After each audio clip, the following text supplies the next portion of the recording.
स्नेनिल start of teaching या चॅनलवरती आपल्या सर्वांचं स्वागत आहे। विद्यार्थी मित्रांनो, जे विद्यार्थी आता 12वी पास झालेले आहेत, जे पदवी पास होत आहेत, त्या सर्व विद्यार्थ्यांकरिता ही महत्त्वाची वार्ता आहे, महत्त्वाची बातमी आहे। जे डी-एड झालेले जे 12वी पास झालेले विद्यार्थी आहेत, जे डी-एड करणार आहेत, त्यांच्यासाठीचं हे महत्त्वाची बातमी। या ठिकाणी बातमी काय आहे ते बघणार आहोत। पहा, डी-एडचे रूपांतर आता इंटरग्रेटेड बी-एडमध्ये। चालू वर्षातील डी-एडची स्थिती काय असणार आहे ते बघणार आहोत। पहा, नव्या राष्ट्रीय शैक्षणिक अभ्यासक्रमानुसार 3 वर्षात होणार बदल। राज्यात सध्या 571 डी-एड महाविद्यालय। बातमी बघा कुठली आहे तर सोलापूरची ही बातमी आहे।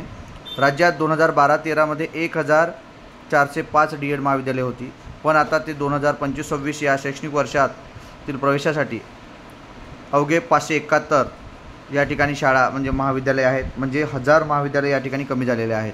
म्हणजे जे डी-एडचे आहेत ते 12 वर्षात राज्यातील सुमारे 850 डी-एड महाविद्यालयांना पटसंख्येअभावी टाळे टोकावे लागले आहेत। पार्श्वभूमीवर आता 2029 पूर्वी राज्यातील सर्व डी-एड महाविद्यालय बंद होऊन त्या ठिकाणी 4 वर्षाचे इंटरग्रेटेड बी-एड सुरू होणार आहे।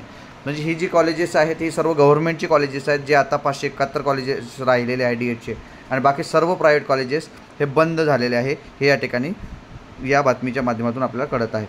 समोर बघा, 10 ते 12 वर्षापूर्वी विज्ञान शाखेतून 90 ते 95% गुण घेतलेले विद्यार्थ्यांचा कल हा डी-एडकडेच असायचा। 2 वर्षाच्या शिक्षणानंतर थेट शिक्षकाच्या नोकरीची संधी मिळते म्हणून दरवर्षी राज्यातील 3 लाख विद्यार्थी डी-एडसाठी अर्ज करत होते। प्रवेश क्षमतेच्या दुप्पट तिप्पट अर्ज येत असल्याने 75% गुण असलेल्या विद्यार्थ्यांना देखील या ठिकाणी प्रवेश मिळत नव्हता। ही वास्तविकता आहे। आता 45 ते 55% गुण घेतलेले विद्यार्थीसुद्धा डी-एड करत आहेत। म्हणजे डी-एडला प्रवेश मिळत नाही आणि त्यांना संधी मिळूनसुद्धा ते डी-एड करत नाहीत, अशी वस्तुस्थिती आहे। शिक्षक भरतीस विलंब, खाजगी शिक्षण संस्थांचे भरमसाठ डोनेशन अशा कारणांमुळे अनेकांनी डी-एड शिक्षक भरतीची वाट पाहिलेली आहे, पण भरती दरवर्षी होत नसल्याने ते दुसरा पर्याय रोजगार करत आहेत।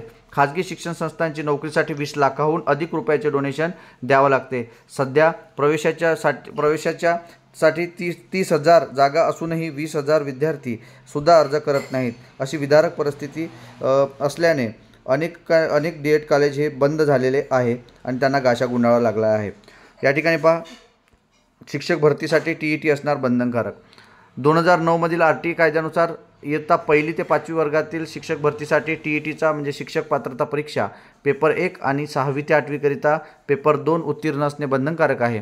त्या पुढील वर्गासाठी TIT म्हणजे टेट आहे। नवीन शैक्षणिक धोरणानुसार डी-एड बंद करून बी-एड सुरू झाले तरी देखील पात्रता परीक्षा कायमनुसार म्हणजे कायद्यानुसार ते बंधनकारक असेल, अशी संचालकांना या ठिकाणी माहिती दिलेली आहे। बघा, जरी डी-एड बंद झाले असलं तरी 1ली ते 5वी करिता आणि 6वी ते 8वी करिता TET पेपर 1 पेपर 2 हे दोन्ही पेपर पास असणे आपल्याला गरजेचं असणार आहे।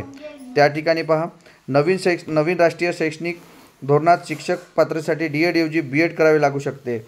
इयत्ता 12वी नंतर विद्यार्थ्यांना थेट बी-एडसाठी प्रवेश मिळेल।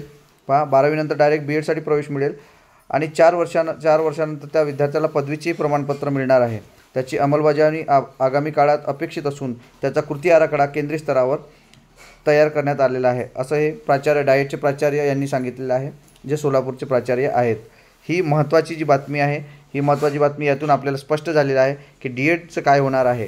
तर डी-एड होऊन ते बी-एड होईल आणि बी-एड झाले तरी पण तुम्हाला 1ली ते 5वी करिता आणि 6वी ते 8वी करिता आपल्याला TET किंवा CTET पास असणं आणि टेट परीक्षासुद्धा द्यावी लागणार आहे। हे आहे आजचं अपडेट आणि या अपडेटनुसारच आपल्याला पुढील दिशा ठरवायची आहे विद्यार्थी मित्रांनो, त्यासाठीचं हे अपडेट दिलेलं आहे। आपल्याला हे व्हिडिओ कसा वाटला हे नक्की कमेंट बॉक्समध्ये कळवा आणि माझ्या चॅनलला आपण सबस्क्राईब करा। धन्यवाद।